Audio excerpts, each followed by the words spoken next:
Hey, what's up, guys? It's Coach Mac, Play Fast Football. I'm awfully excited to be partnering up with GameStrat. GameStrat has the most reliable and advanced sideline replay system on the market right now, and I will be using their sideline replay system with my football team at Orange Park High School next season.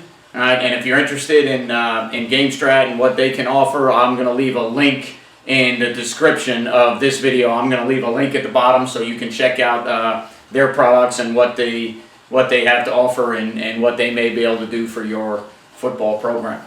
All right, today I'm going to be talking about a pressure mindset, and what I mean by that is how do you go about determining when and where you want to use certain pressures. And I'm going to kind of just talk you through what my philosophy is and what I think in terms of when I am thinking about pressuring and why I think that way, and kind of using some statistical data to determine how or where or when I decide to pressure.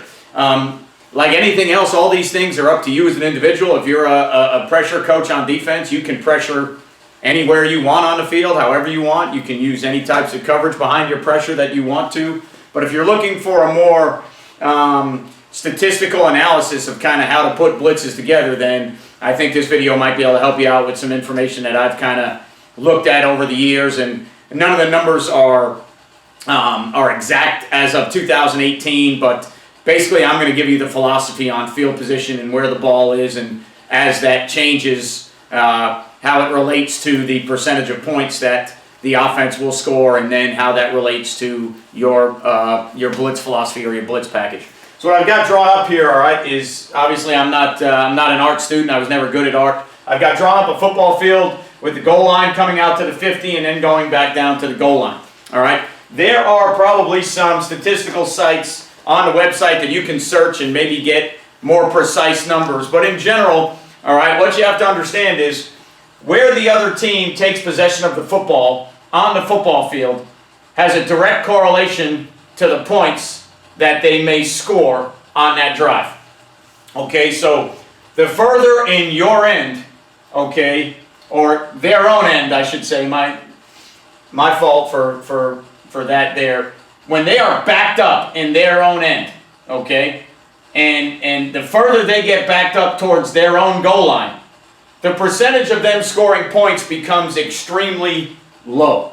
Okay, so when you're looking at that from a philosophy standpoint, when they're backed up and the percentage of points of them scoring on that drive is extremely low, all right, what you would probably keep in mind is when the ball is anywhere between their goal line and their 20-yard line, okay, this is going to be a very low percentage of pressures for me in my mindset. I am not going to pressure them a bunch when they are backed up inside their own end, unless they're backed up so far and I need to make a play and I think pressuring might get me into a safety or a bad exchange or a touchdown or something that can happen. If they're backed all the way up inside their own 3, 2, 1 yard line, and I feel like I can pressure to force them into a mistake that could lead to a touchdown or points for us, that might be an issue where at a point in the game I may need to make that decision. Okay, but what I'm saying is if they're backed up inside their own 20, and for argument's sake the percentage of times that they're going to score a touchdown when they take the ball inside that area is less than 15%, well, I'm not going to pressure a ton in that situation, because statistically speaking 85% of the time they're not going to score on that drive, so I'm going to play it a little bit closer to the vest and a little bit safer. If I did pressure, these would probably be 5-man zone pressures that I felt comfortable with, okay? I would stay away from zero pressures and man pressures in those situations, because the percentages are in my favor that a drive that takes over in their own end is not going to lead to points. I don't want to do anything to flip those percentages, and if I go with some type of man or zero blitz, I might flip those percentages by allowing them to make a big play. So when they take over a possession in their own end, and it's deep in their own end, depending on how deep it is, it's going to be a low percentage blitz for me, Okay, and if I do pressure, it's probably going to be 5- and 6-man zone pressures. Okay, as they start to work out from, let's say, maybe the 30 to somewhere near the 50, the percentage of them scoring points is going to increase, especially, all right, when we're looking at it, for argument's sake, we're looking at it as starting field position. So in other words, we're looking at where they start from, not a drive that starts at the 10 and matriculates its way down the field, because there's some other things thrown into that skew the percentages, because in high school football, the longer or the more plays an offense has to run to score, the percentages of them scoring goes down, because in high school, you have, high school teams are more prone to mistakes, penalties, bad snaps, things like that, which every team is. So obviously in college and the NFL, if you can make a team snap it 15 times to score, that is your goal on defense, kind of that bend but don't break philosophy. Make them continue to snap it, keep the ball out of the end zone, work on pursuit and game-saving, touchdown-saving tackles, because if you make them take another snap, you never know what might happen on that snap. But when we look at it as where drives are starting from, we're going to look at it as the percentage of them scoring points based on the drive starting there. So as the drives start to work themselves from their 30 out to midfield, the percentage of them scoring points and scoring touchdowns, all right, dramatically starts to increase. Okay, so now, all right, in my mind, I'm starting to think that I'm in more of a medium percentage pressure mode, where I'm willing to pressure more than I did when they were backed up, okay? I'm not in an all-out pressure mode yet, all right? But I'm willing to pressure more than when they were backed up starting that drive. And now this is probably going to stay in the 5-man, 6-man zone pressure world. So in other words, in a base scenario, not judging how the game's going, what the score of the game is, all right, I am going to, in these areas, I'm going to start with low percentage 5-man zone pressures. As it works its way out, I'm going to go to medium percentage pressure 5-man, 6-man zone pressures. All right, so in other words, if they had 4 downs with the ball inside their 20, I may not blitz it at all. If I do, I may blitz it once. As the ball starts to work out, all right, I may blitz it once to twice out of those 4 downs if they had it 4 downs. Not saying it's a 3 and out and a punt, just using statistics, numbers, simple numbers. 4 downs, medium percentage would be, somewhere blitzing maybe 1 or 2 of those 4 downs. But I would still keep it in 5, 6-man zone pressures. Okay, so in other words, when they have the ball in their end, all right, and it's not on our side of the field yet, it's from the 50 down, in their end, most of the time I'm not going to start getting into the man-free zero pressure worlds. I'm not going to get into the man pressure worlds when the ball is, all right, in their end. As they start to approach inside the 50 now, working their way down to the 20, okay, now, all right, I'm going to get a little bit more aggressive with my pressures, and now I'm going to start to mix in some man scheme pressures. Because now, especially now, if you look at this as where the drive started, if you study the percentages, if they start a drive on our 40-yard line, the percentage of them scoring points just skyrockets from where it was if they started on their own 10. And I know that's common sense, but sometimes people, I think, there are people out there when they're making a call sheet or they're determining their game plan, they need to think about things statistically that way.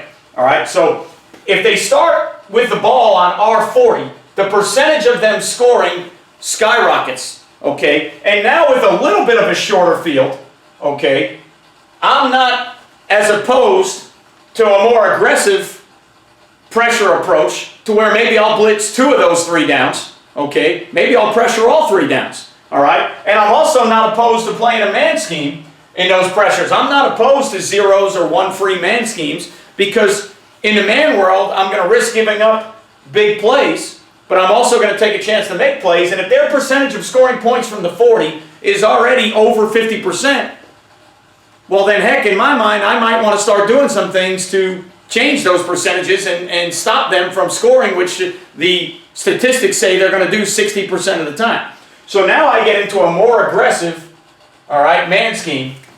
And as they start to work their way inside the 20, and this will all become, all right, this will all become down and distance stuff, but this starts to become, for me, this is heavy pressure, all right, and these are all out man deals. So now we're looking at 6-man zero pressures, possibly 7-man peel pressures. If it's a 21 personnel team, possibly an 8-man peel pressure. But now as they start to get inside the 20, now I'm looking at heavy pressure, all out man schemes. There's really no reason for me to zone pressure a team in here. Okay? I'm not looking to keep the ball. When they start getting inside the 20, now again, this depends on down and distance. If it's 3rd and goal from the 15, that changes your mindset. We're not talking individual scenarios right now. What we're talking is just statistics and percentages and normal down and distances. Okay? When I'm backed up here and there's not a lot of room to go over my head behind me, I'm not so worried as much about keeping everything in front. All right, and keeping more eyes on what's going on, like a 3 under 3 deep or a 4 under 2 deep zone pressure would give me more eyes on what's going on and give me more guys that could rally to a run play or rally to a quarterback scramble. Okay, when I start to get backed up, because the field has shrunk so much, I'm really not worried about those situations anymore because the percentages tell me that they're going to score a high percent of times anyways. So now I'm trying to get them out of that percentage. How can I make a play? How can I flip those percentages by me making a play? Okay, so for me, as the ball starts to get inside the 20, inside the red zone, I start to think more of heavy pressures, all-out pressures, zero, okay, peel pressures where you're sending more than they can handle, and you got to peel a back out, depending on their game plan, if they start to max protect or depending on how many you think they can get out. If you don't think they can get 5 out and you think they're going to leave a back in, don't send 6, send 7. And peel the back, so if the back stays in, you know you're still going to get an extra guy to the quarterback to make the ball come out of his hand and help your coverage plays. Okay? So when you look at the field, when you're thinking about your blitzes and your call sheets, look at the starting field position, okay, and understand that the percentages, all right, are only going to skyrocket. Again, I'm just going to put down, this is not a study that I've done. I haven't looked at these numbers in probably 2 years or 3 years, so don't look at these as verbatim numbers. This is not an exact science or a number that I've looked at. I'm just giving you examples.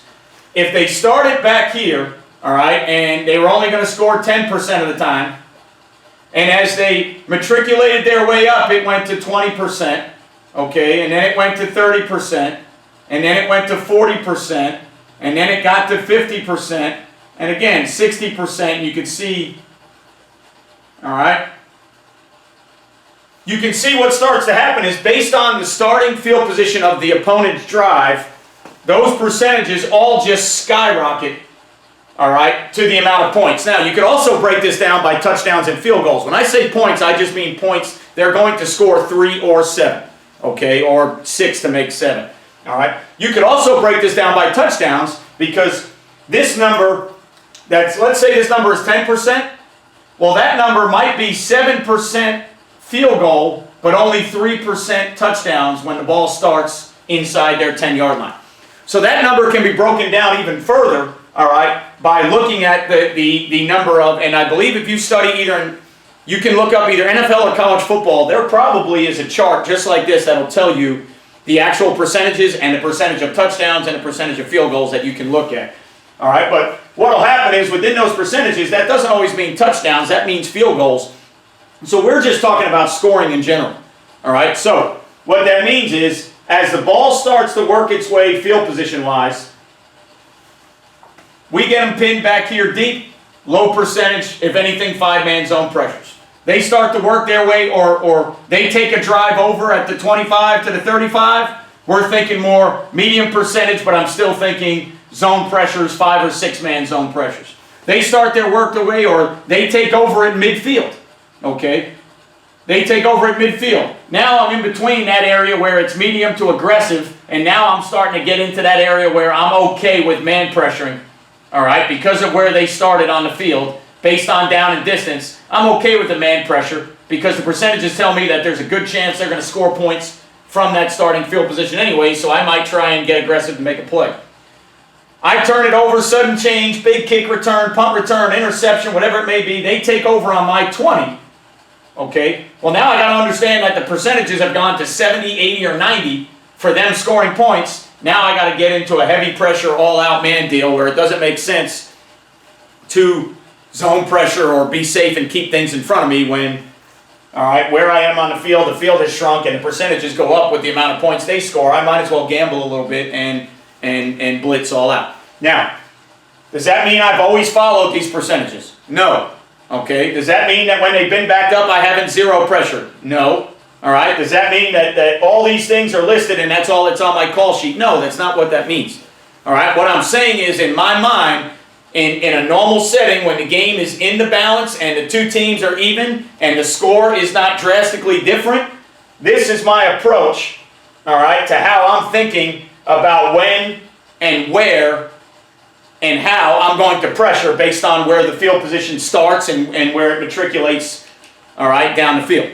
Okay, now, if you're like me, at the end of the day, you'll always call a game from your gut anyway. So I call offensive and defensive games more from my gut, what I feel, the emotions of the game, what I think is going on within the scheme of the game. Can I handle the other team? Can I not handle the other team? How do my kids feel right now? Do I need to make a play? All right, is this a situation where I got to swing the momentum? I'm always going to call a game from my gut. That's how I was raised when I was playing. That's how a lot of my coaches did it. So I still refer back to that when I'm calling a game. I go back to calling it from my gut. But in my mindset, when I'm making, in my mind and the mindset that I have when I'm making a game plan, this is how I'm thinking about my pressures. I'm thinking about it, I'm going to use these pressures here, and these pressures here, and these pressures, and then these pressures there. Now, does that mean that with a team backed up on the 10, I haven't heavy all-out blitzed and played man? Yes, I have. Okay, have I made plays? Yes, I have. Have I given up big plays? Yes, I have. If you've done this long enough, you live and you learn. All right, you also, if you live by the sword, you die by the sword. I've done it all. I've seen it all in 19 years. I've made a ton of mistakes as a coach. This is just a philosophy and a mindset of field position, where the ball is, how I should be thinking about my pressures. Not saying you got to live by that or use that. It's all up to you as a play caller, but I think those are some things you could or should think about when you are thinking about pressuring and where to pressure and when to pressure. And anytime I have assistant coaches or JV guys that are calling a game, I'll always grab them to the side and go, hey, do you realize you just zero blitzed with them backed up inside their own 20? All right? Probably don't want to do that and give them a chance to make a big play. You got them 3rd and 8 backed up inside their own 20. If you want to pressure, zone pressure and be a little bit safer, and if they make a play, we can get them on the ground and not flip that field position by giving them a zero situation where maybe they run a draw or a screen and it gets out in 0, and now they either flip the field or they score points. All right, so this is how I think about it going into the game. This is how I think about it when I'm thinking about my pressures field position-wise. Once I get on the sideline, sometimes emotions and other things take over, and this changes, but this is my base approach. All right, so if you keep that in mind, I think that'll help you as a defensive play caller. All right? Also, while you're thinking about that, you got to understand, kids have to execute. All right? They won't play well until they play fast. Remember to check out that GameStrat link at the bottom. All right, and also I've just started working with Just Play Sports Solutions, starting to learn how to use their playbook software. I think it's going to be a great tool for our program to help our kids understand our game plans a little bit better. All right, guys? Remember, you don't play well until you play fast. See you next time.